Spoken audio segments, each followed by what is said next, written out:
গাড়ি সম্বন্ধে অনেক কিছু বলেছি, কিন্তু আজ একটা অন্য বিষয় নিয়ে আলোচনা করব। গাড়ি কিভাবে চালাবেন, কিভাবে মেনটেন করবেন তা নিয়ে অনেক ভিডিও হয়েছে, কিন্তু আজ বলবো একদম নিজের একটা এক্সপিরিয়েন্স। মেকানিকের ভুলে আমার গাড়ির কত বড় ক্ষতি হয়ে যেতে পারত। বেশ কিছুদিন আগে আমি আমার ওয়াগনার গাড়িটা এক মেকানিক ভাইয়ের কাছে ফুল সার্ভিস করি। Engine oil, coolant, gear oil, break oil সব চেঞ্জ করি, চারটে চাকাও গ্রিস করি।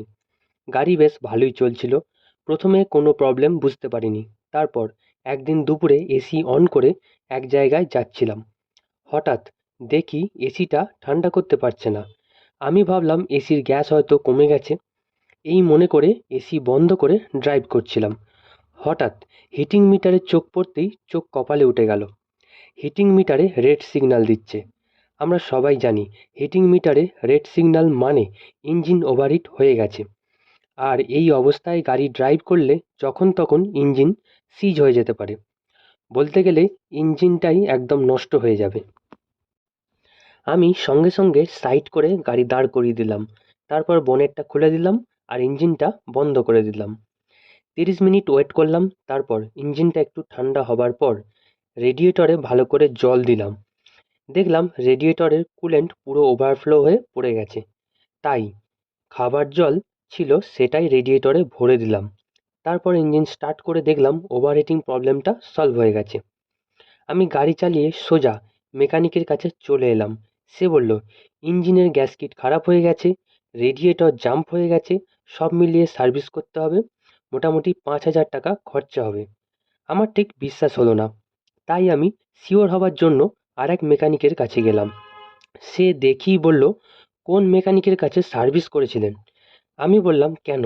সে বলল, রেডিয়েটরের ফ্যানের কানেকশনটা উল্টো লাগিয়ে দিয়েছে। ফলে ফ্যান উল্টো দিকে চলছে আর হাওয়াটা ইঞ্জিনে লাগার বদলে বাইরের দিকে বেরিয়ে যাচ্ছে। তাই ইঞ্জিনটা ওভারহিট হয়ে যাচ্ছে। এবার ভাবুন তো, মেকানিকের ভুলে ইঞ্জিনের কত বড় ক্ষতি হয়ে যেতে পারতো, প্লাস ফালতু ফালতু কত টাকা ফালতু খরচা হয়ে যেত। এগুলোকে কি বলবো বলুন তো? ভুল না ইচ্ছা করে? আমার তো মনে হয় ইচ্ছা করেই করেছে। দেখছে গাড়ির কন্ডিশন ভালো আছে, ফুল সার্ভিস হয়ে গেছে, আর গ্যারেজে আসবে না। তাই একটা ছোট্ট কানেকশানের গন্ডগোল করে রেখে দিয়েছে, যাতে আমি আবার প্রবলেমে পড়ি আর ওই মেকানিকের কাছে যেতে বাধ্য হই। তাই বলবো, মেকানিকদের অন্ধভাবে বিশ্বাস করবেন না, নিজেও কিছু বোঝার চেষ্টা করবেন, তাহলে ঠকবেন না। আমার গাড়ি সম্বন্ধে একটু আইডিয়া ছিল, তাই বেঁচে গেলাম। না হলে আমার 5,000 টাকা খরচা তো হতোই, তার সাথে প্রবলেমটাও সলভ হতো না, যেটা মাত্র 200 টাকায় ঠিক হয়ে গেল।